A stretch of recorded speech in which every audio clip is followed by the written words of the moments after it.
I thought I'd expand on the verses that my daughter and I have been reciting. In this particular case, it's the Brahma Samhita, because there's a wealth of knowledge and understanding that we can take from them. So the theme of today's live is abundance. What does abundance mindset do for us?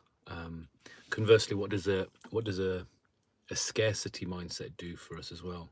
What does it do to us of feeling scarce of resource? Because spirituality means abundance, while materialism at its core is driven by feelings of scarcity. So whether you kind of believe in things beyond this material sky or not, it doesn't really matter. This poem is by a being called Brahma, who is known as the engineer of the material cosmos. But whether there are ethereal realms or spiritual worlds beyond what we can perceive, I don't really know, and I can't prove it. So that's not what we're going to focus on, because there might be a being called Brahma who can recite Sanskrit poems.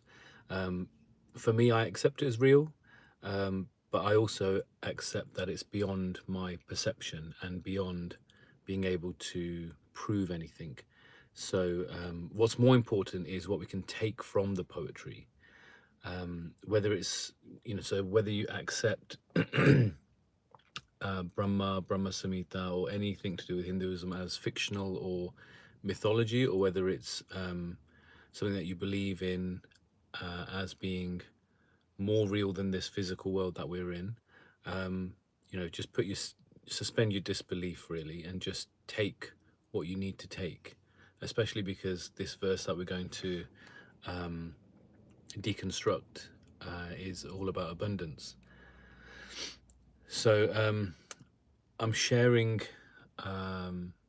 this because it was shared with me, and I feel that anyone who unlocks any of the teachings will also benefit. I've got a few notes down here. I've just made a few points, and I'm just going to expand on those points as we go along. So let's just get into the scenario first of all of Brahma, Lord Brahma, Brahmaji, we can say. So we have this being, Brahma, who's in darkness. He appears in this universe, this giant egg, and he's in darkness, and he doesn't know what to do. And so he hears some syllables, and the syllables are tapa, tapa, tapa. And tapa means fire. It means like austerity, or to do some sort of penance or discipline. So on hearing this and understanding this, he performs severe penance and a yogic trance. And then he hears something penetrate the material sky from the spiritual sky, and it enters his ear. And it's actually the Gayatri mantra in the form of the flute coming from Krishna's flute. So this is the scenario. So when Brahma hears the flute, then he gets a glimpse of the spiritual sky, the spiritual world, and then he bursts into poetry describing it.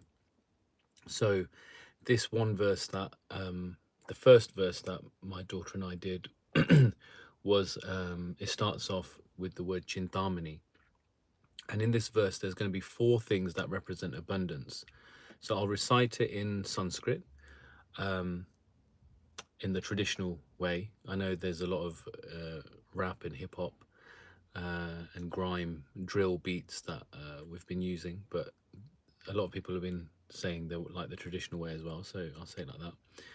So it goes: Chintamani prakara sadmasu kalpa vriksha lakshavrite surabhira vipalayantam Lakshmi sahasra sata sambrama sevyamanam Govindamadi purusham tamaham bhajami. So there are 4 things that I want to pick out from here which represent abundance. So the first one is Chintamani. So Chintamani, money means jewel, and it's literally where we get the English word money from. You can have a Nila money, which means a blue jewel. This is a Chinta money. And so this is quite an interesting jewel because it's a jewel that satisfies our needs. So can you imagine that? Imagine having a gem or a jewel that when you hold it, you can get your needs satisfied. And so Lord Brahma is saying that in the spiritual world, there are these gems and jewels that are on the floor, these Chintamani gems and jewels, and each gem has more wealth than the entire Earth planet put together. So just this one gem is the Chintamani gem, and there are hundreds of thousands, millions of these on just lying on the floor. I might expand on the Chintamani, how it appears in this material world as well afterwards. So we have Chintamani, and then the next one is Kalpa Vriksha. Chintamani Prakara Sadmasu Kalpa Vriksha. So Kalpa Vriksha are these trees. Brahma's saying that there are these trees in the spiritual world, and they also satisfy all desires. So if we think about this world, we have so many trees, and actually I'd say that this earth belongs to the trees before it belongs to us. You know, the trees provide shelter, they provide fruits. You know, the plants, they have roots. You know, some of these roots are edible. They provide for all the animals.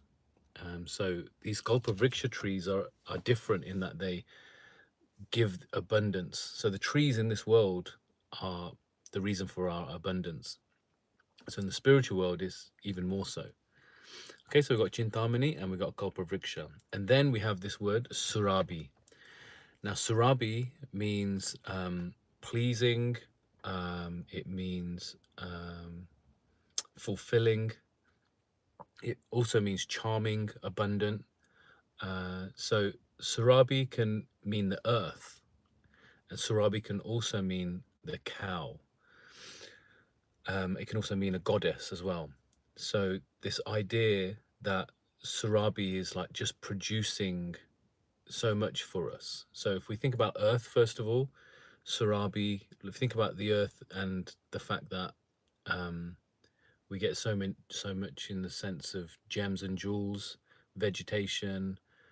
From the earth we build houses with the bricks, and yeah, so this earth is so abundant and it's giving so much. And then in Hinduism we revere the cow because it gives milk, and it the cow in Indian tradition is more of a pet, and so lives with the family, as part of the family.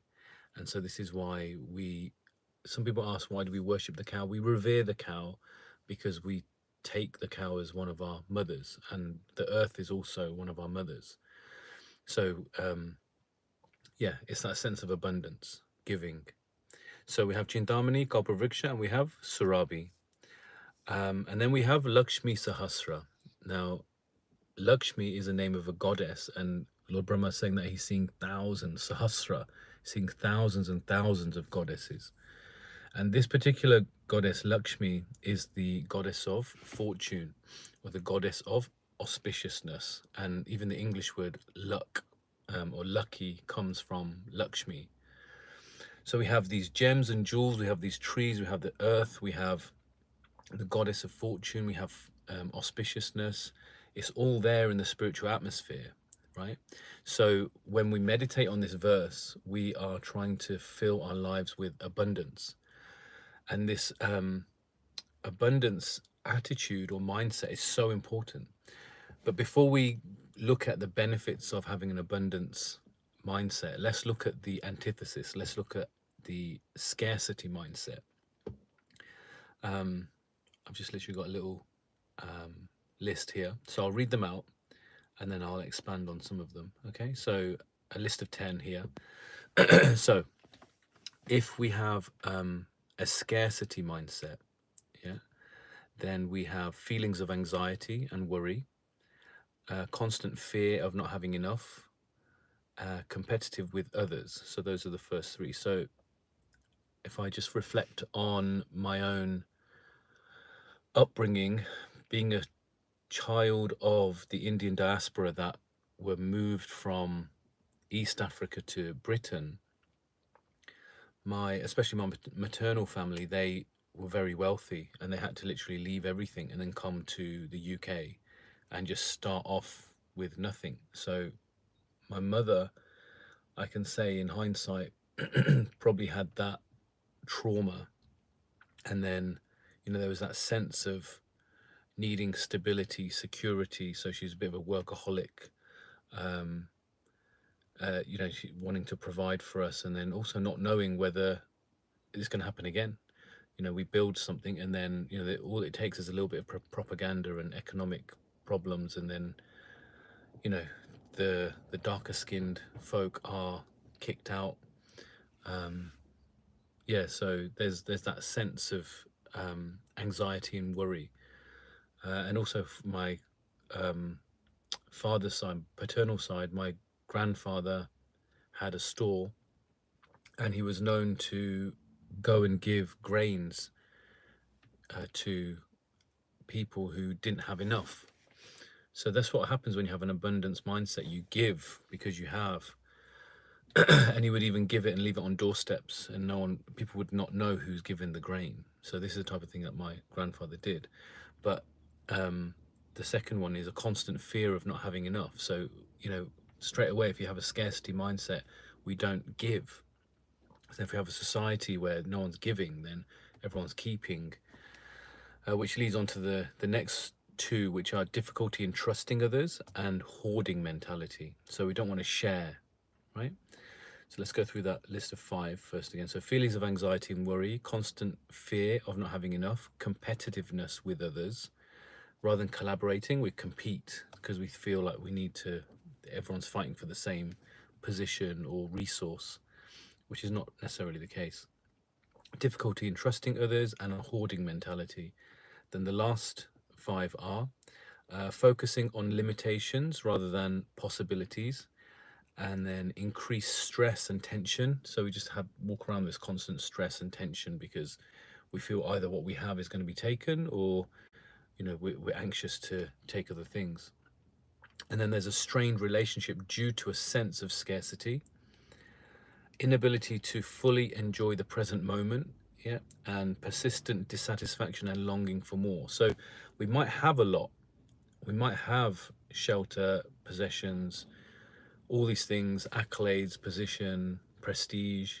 We might have all these things, but if we have a scarcity mindset, a state of scarcity, we still feel dissatisfied and we're still longing for other things. So it's really important to have this sense of abundance to bring stability to our hearts and minds, and to be able to enjoy, like it says, enjoy the present moment.